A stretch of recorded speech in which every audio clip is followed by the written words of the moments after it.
अस्सलामुअलैकुम दोस्तों, मशरिक़ वस्ता में ईरान और अमेरिका की कशीदगी के होते हुए खित्ते में मौजूद अमरीकी तंसीबात पर हमले हरगिज कोई हैरान कुन बात नहीं है। ईरानी हमायत याफ्ता शिया मलेशिया, इराक, शाम, लबनान समेत पूरे अरब में फैली हुई हैं और ईरान की सिपाही पासदारान इनकलाब बाकायदा इन मलेशियाओं को कंट्रोल किए हुए है। अफगानिस्तान में अमरीकी शिकस्त के बाद इनखला को देखते हुए शायद अब ईरान नवाज मलेशियाओं को ये उम्मीद लगी हो कि इनकी तरफ से किए गए हमलों के नतीजे में अमेरिका घबरा जाएगा और मशरिक़ वस्ता से बिल्कुल इसी तरह भाग खड़ा होगा जैसा कि अफगानिस्तान के मामले में हुआ है। 20 साल पर मुहित जंग में अमेरिका अरबों डॉलर झोंके उसने, जदीद असलहे के बावजूद भी तालिबान को शिकस्त नहीं दे सका और फिर अब उसे वहां से मजबूर होकर अपनी फौजें निकालना पड़ी हैं। ताज़ा तरीन पेशरफ्त में बुध और जुमेरात की दरमियानी शब इराक में मौजूद अहम अमरीकी बेस पर मिसाइल दागे गए हैं, जिसमें अमरीकी और बरतानवी फौजियों की हलाकत की खबरें सामने आई हैं। इन हमलों के बाद बरतानवी वजीर आजम ने फौरी अपने इत्तेहादी अमरीका से राब्ता कर लिया है। इससे एक दिन पहले रूसी खबर रसां एजेंसी ने यह दावा किया था कि अमेरिका अपना जदीद एयर डिफेंस सिस्टम समेत जदीद हथियार इराक में हंगामी तौर पर ला रहा है, जिससे आने वाले दिनों में ईरान अमेरिका कशीदगी में इजाफे का खदशा जाहिर किया गया है। इसके अलावा अमेरिका ने एक बार फिर ईरान को सख्त और फौरी रद्द-ए-अमल की धमकी दी है कि अगर ईरान की जेरे हिरासत कोई भी अमरीकी कैदी कोरोना की वजह से हलाक हुआ तो अमेरिका इसका शदीद रद्द-ए-अमल देगा, जिसकी ईरान तवक्को भी नहीं कर सकता। ईरान, अमेरिका समेत पूरी दुनिया अब जब कोरोना के मूजी मर्ज से जंग में मसरूफ है तो आखिर ईरान और अमेरिका क्यों एक बार फिर मशरिक़ वस्ता में कशीदगी को बढ़ा रहे हैं? इसका ताल्लुक भी दोनों ममालिक की तरफ से एक दूसरे पर लगाए जाने वाले एतराजात से है और लफ्जी जंग का असर अब अमेरिका पर किए जाने वाले ताज़ा हमले से भी आश्कार हो रहा है।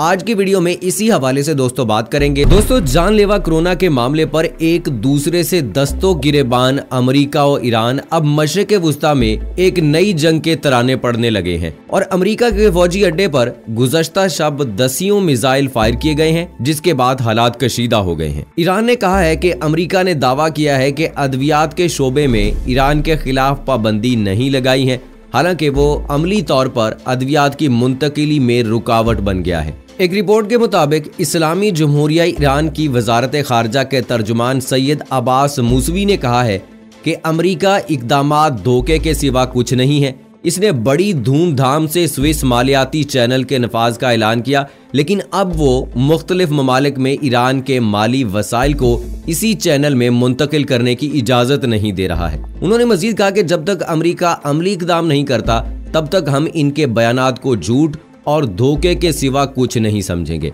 जबकि दूसरी जानिब अमरीकी वजीर खारजा माइक पोम्पियो ने ईरान की तरफ से मुल्क के अंदर कोरोना वायरस के खतरे के पेश नज़र 70,000 कैदियों को रिहा करने के इकदाम पर ईरान में जेरे हिरासत अमरीकियों को भी फौरी रिहा करने का कहा है और धमकी दी है कि अगर इन कैदियों में से किसी एक को भी कुछ हुआ तो अमरीका सख्त रद्द-ए-अमल देगा, जिसका ईरान तस्वुर भी नहीं कर सकता है। कोरोना के मामले पर लफ्जी जंग के साथ ही इराक में अमरीकी फौजी अड्डे पर एक बड़ा हमला हुआ है। इराकी दारुल हुकूमत में कायम अल-ताजी फौजी अड्डे को रात गए रॉकेट हमलों का निशाना बनाया गया है, जिसके नतीजे में 2 अमरीकी और 1 बरतानवी फौजी हलाक हुआ है। अरब खबर रसां इदारे की रिपोर्ट के मुताबिक इराक के दारुल हुकूमत बगदाद के शुमाली इलाके में कायम अल-ताजी फौजी अड्डे पर रात गए मुतअद्दिद कात्यूशा रॉकेट फायर किए गए। रॉकेट हमले में दर्जनों फौजियों के जख्मी और हलाक होने की तलात आ रही है। दोस्तों, खबर रसां इदारे की रिपोर्ट में बताया गया है कि रॉकेट हमले दाइश के खिलाफ बनाए गए बैनुल-अक़वामी अस्करी इत्तेहाद की जानिब से किए गए थे। ताहम इराक में मौजूद अमरीकी फौजी नुमाइंदे के मुताबिक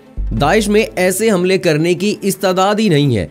यूं इन हमलों का इल्जाम एक बार फिर ईरान पर लगाया जा रहा है कि यह हमला ईरानी नवाज मलेशिया ने किया है।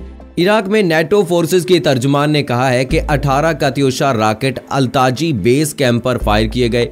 तर्जुमान ने वाक़े की तस्दीक करते हुए बताया कि हमले में 3 फौजी हलाक जबकि दर्जनों जख्मी हुए हैं। हलाक होने वाले 2 फौजियों का ताल्लुक अमेरिका जबकि 1 का ताल्लुक जो है वो बरतानिया से है।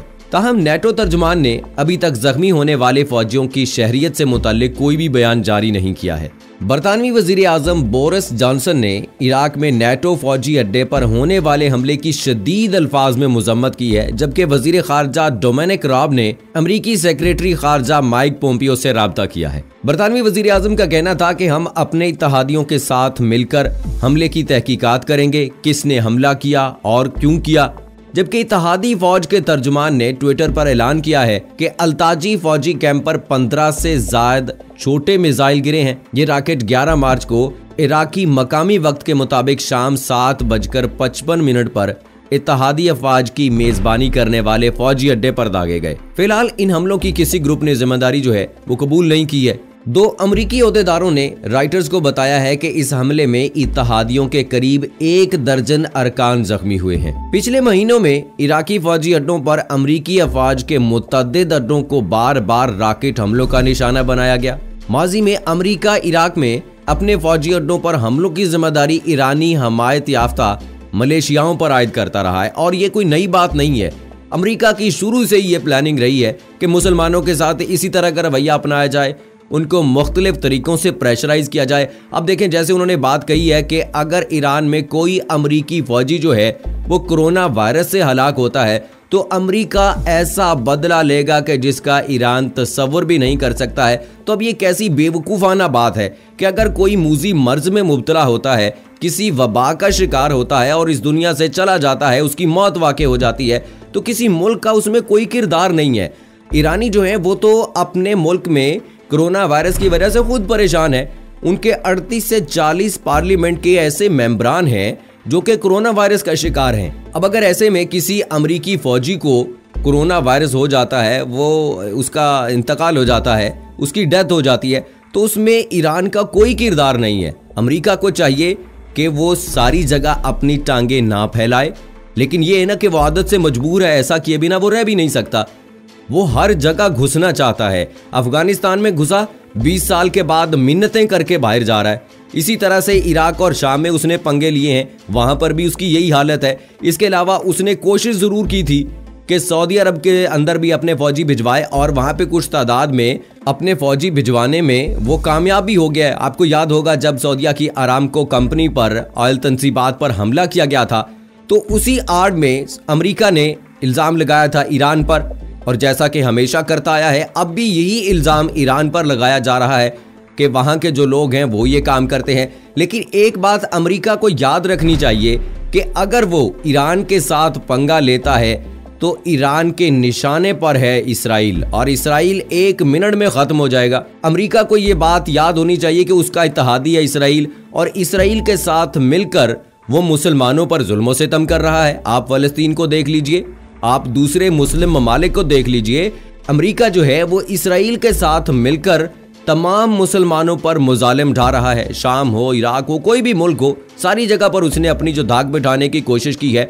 और लेकिन अब अगर जैसी गलती उसने अफगानिस्तान में की थी, 20 साल के बाद, जिल्लत और रुसवाई के बाद, अब वो मिन्नत समाजत के बाद वापस जा रहा है, और अगर ईरान पर इसी तरह की गलती कर बैठता है तो वो ये याद रखे कि सयूनी रियासत इस दुनिया में नहीं रहेगी, उसको नेस्तो नाबूद कर दिया जाएगा। इसराइल का नाम दुनिया के नक्शे से खत्म हो जाएगा। और ईरान जो है, जिस पर बहुत सारी पाबंदियां लगाई गई अमेरिका की जानिब से कि जी उसने खिलाफ वर्जी की है, उसने आइटम बम बनाए हैं, तो अपने दिफा के लिए उसने बनाए हैं।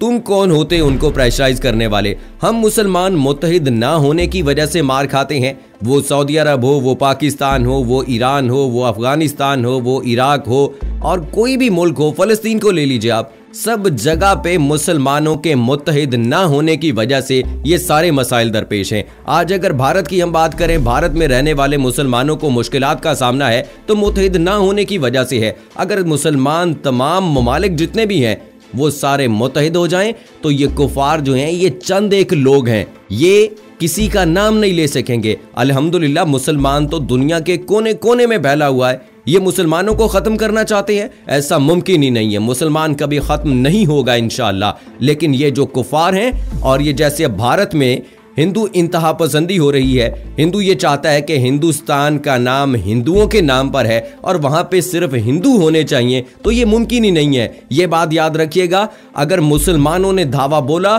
तो ये हिंदुओं का नाम दुनिया से खत्म हो जाएगा, क्योंकि हिंदू ज्यादा तादाद में सिर्फ भारत में है और कहीं पे नहीं है। हिंदू चंद एक तादाद में होंगे तो उनको कोई पूछेगा ही नहीं।